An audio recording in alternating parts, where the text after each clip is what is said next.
Well, welcome to Wild Charge. Couple of things about Mew. When viewed through a microscope, this Pokemon's short, fine, delicate hair can be seen.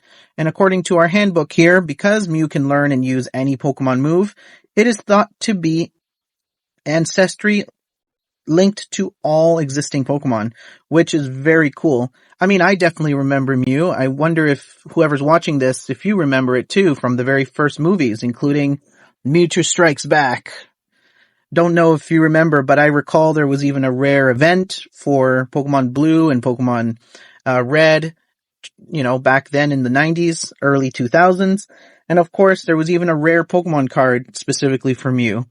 When you bought the movie and rented the movie from Blockbuster, good times, good times. Nonetheless, follow for more daily Pokemon content.